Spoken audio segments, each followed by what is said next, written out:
This is just one more lesson on intervals. We're not going to spend a lot of time on this at all, but I want to mention to you that we have simple intervals, which is what we've spent a lot of time on in the past few video segments, but we also have compound intervals. So I've just put on the board that intervals 1 through 8, in other words, seconds, thirds, fourths, fifths, sixths, sevenths, and eighths, are all simple intervals. And we've already discussed how to count those and describe them and determine their quality. But we have some other intervals that are greater than 8. So let's see what we have here. And I've done harmonic intervals so that you can just see them in that vertical line. These two notes would sound at the same time. And we simply start with this note and count spaces and lines up to the top one and determine what distance it is. So count that with me. We have space, line, space, line, space, line, space, line, space.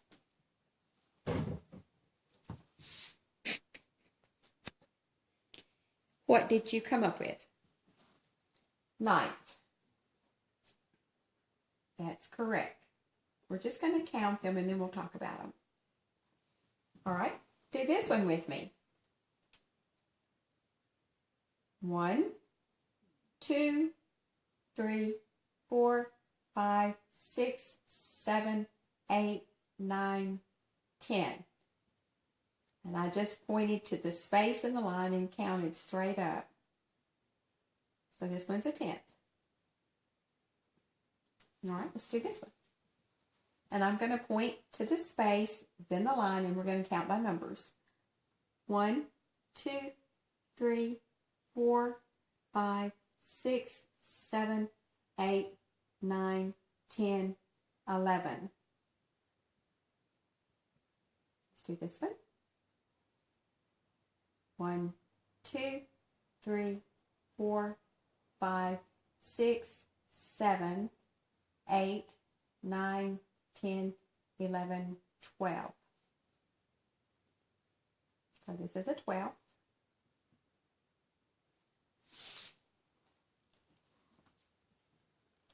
Let's do this one. 1, 2, 3, 4, 5, 6, 7, 8, 9, 10, 11. That's another 11th. And what about this one?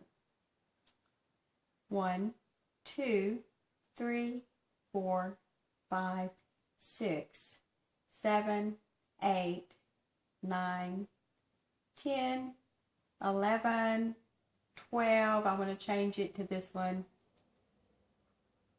13. All right. These are called compound intervals. Let's see what we do with these. We have 9th, 10th, 11th, 12th. We have another 11th, and then we have a 13th. When I have a 9th, remember that we only have octaves and then you start the letters over again. Actually, we have 7 letters and start the new letter. So on the keyboard, for instance, if I'm on an F, we have F, G, A, B, C, D, E, and then I start F, that's number 8, and then G is number 9. So from F to G, way up here, is a 9th. We have, this is called the tonic, and when we get back to the tonic, the F, we can think in terms of that being tonic again. correct? So what is after a tonic? Comes the word super, the supertonic. So this is a supertonic, but now we're higher than the first octave, so it's simply the compound. We use that word compound supertonic.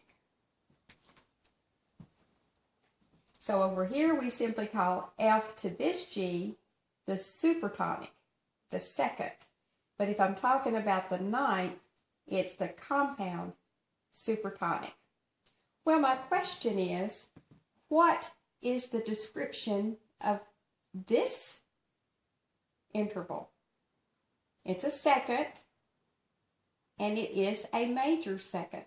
Well, when it's a major second here, even though this is a different distance, it's a ninth as opposed to the second, it is still going to be major. If it's major here, it's major here. So this is called a major ninth. So you're going to use the same description as if it were a second, but it's now a ninth. So this is a ninth, but you describe it with the same quality that you would have described it had it been a second. Now, what would I do with this one? F to A. Well, the A, if it were here, would be a major third. Now, it's a mediant. Up here, it's a compound mediant because it's higher, and it's a tenth. This one's a tenth. But the quality is going to be the same as a tenth as if it were a third. It was a major third here. And if you look at your chart, you can count the semitones to check. So this is going to be a major tenth. You're going to describe the quality in the compounds just the same way as you would here. And we could go on with that same prescription to do the 11ths and the 12ths and the 13ths. Well, let's just find out what the 11th is. All right, let's just see. It's a compound what? Here we have 1, 2, 3, 4, 5, 6, 7, 8, 9, 10, 11. So if this is my 11th one, do you see it's a fourth?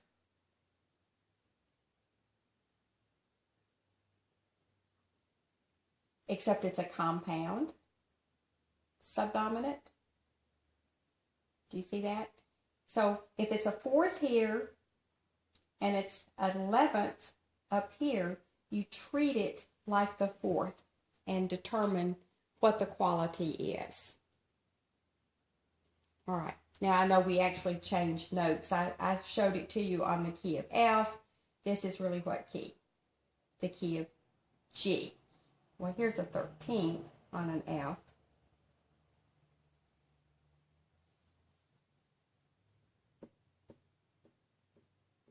Okay.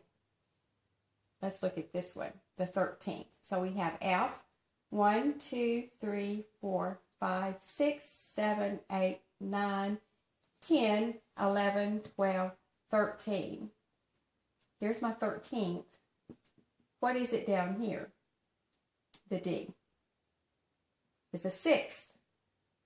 So whatever the quality is on the F to D here, it's going to be the same quality here. This happens to be a major sixth, so it's going to be a major 13th with a capital M. All right. So that is how you're going to determine your compounds. They're just a wider spread of a simple interval. So your second, if you spread it out farther away, would be a ninth. Your third, if you spread it, will be a tenth. Your fourth spread would be an 11th. And your fifth spread further apart would be your 12th, and your sixth spread farther apart would be a 13th. So you're going to describe the quality in the same way you would have described them on the chart with your simple intervals, and then just assign the correct distance, whether it's a 9th, 10th, 11th, 12th, or 13th. So we're not spending a lot of time on that, but I really think you're clever, and I think you can see that those distances are intervals with a wider spread, simply called compound.